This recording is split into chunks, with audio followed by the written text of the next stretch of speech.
অৰ্থাৎ আজি মই স্বচ্ছতাৰ দিশত তিনিটা কথা কলো।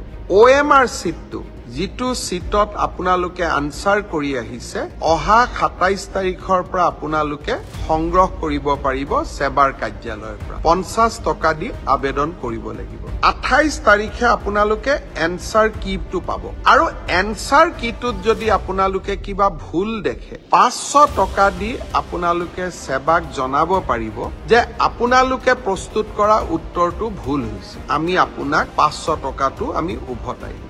এনেকুৱা সিদ্ধান্ত আগত গ্ৰহণ কৰা হোৱা নাছিল। OMRৰ কপিও পাব আৰু এনসাৰ কিটো উপলব্ধ হ'ব।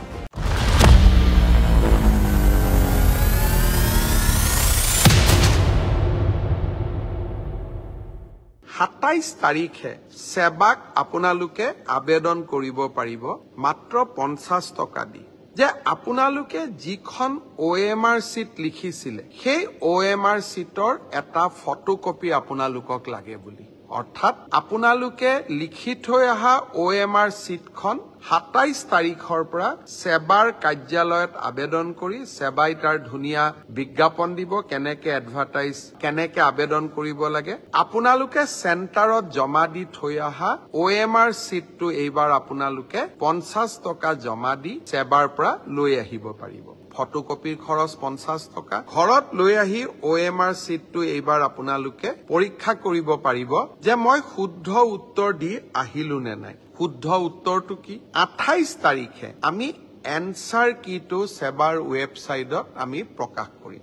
অৰ্থাৎ 27 তাৰিখৰ পৰা আপোনালোকে OMR সিটখন আবেদন কৰি সেৱাৰ পৰা ল'ব পাৰিব। 28 তাৰিখে সেৱাৰ ৱেবসাইটত এনসাৰ কি প্ৰত্যেকটো প্ৰশ্নৰ উত্তৰ কি হোৱা উচিত তাকো আপোনালোকে চাব পাৰিব। ঘৰতে বহি মইনো কিমান নম্বৰ পালো OMR সিটখন হাতত উলিয়াই লওক, এনসাৰ কি লগত মিলাই চাওক আৰু 100ৰ ভিতৰত 50ৰ ভিতৰত মই কিমান নম্বৰ পালো সেয়া ঘৰতে বহি মই হিচাপ উলিয়াই ল'ব পাৰিম। অৰ্থাৎ ৰিজাল্ট দিয়ালৈ অপেক্ষা কৰিবই নালাগে। ভাৰতৰ কোনো প্ৰদেশতে এনেকুৱা সিদ্ধান্ত আগত গ্ৰহণ কৰা হোৱা নাছিল। OMRৰ কপিও পাব আৰু এনসাৰ কিটো উপলব্ধ হ'ব। এতিয়া আৰু এটা আমি স্বচ্ছতাক আৰু এখোজ আগুৱাই লৈ যাব খুজিছো।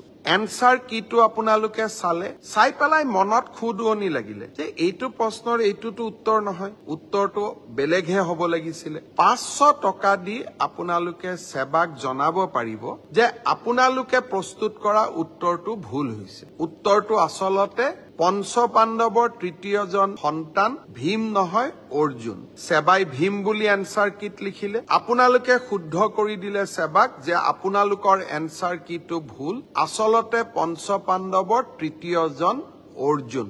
আপোনালোকে সেৱাক এটা ভুল শুধৰাই দিলে, তৎকালীনভাৱে সেই 500 টকাটো আপোনালোকে উভতাই পাব। অৰ্থাৎ আজি মই স্বচ্ছতাৰ দিশত তিনিটা কথা কলো যে আপোনালোকে OMR সিটটো যিটো সিটত আপোনালোকে আনসাৰ কৰি আহিছে তাৰ ফটোকপিটো অহা 27 তাৰিখৰ পৰা আপোনালোকে সংগ্ৰহ কৰিব পাৰিব সেৱাৰ কাৰ্যালয়ৰ পৰা। তাৰ প্ৰচিডিউৰটো বিজ্ঞাপনত আহিব, 50 টকা দি আবেদন কৰিব লাগিব। 50 টকাও ফটোষ্টেটৰ খৰচ। দ্বিতীয়তে 28 তাৰিখে আপোনালোকে এনসাৰ কিটো পাব যাতে OMR আৰু এনসাৰ সিটটো মিলাব পাৰে। আৰু এনসাৰ কিটোত যদি আপোনালোকে কিবা ভুল দেখে সেইটো আপোনালোকে সেৱাক জনাব পাৰিব 500 টকা দি। আৰু আপোনাৰ পৰামৰ্শ বা আপুনি যিটো ভুল বুলি কলে সি যদি বিশেষজ্ঞসকলে সঁচাই ভুল বুলি কয় আমি আপোনাক 500 টকাটো আমি উভতাই দিম।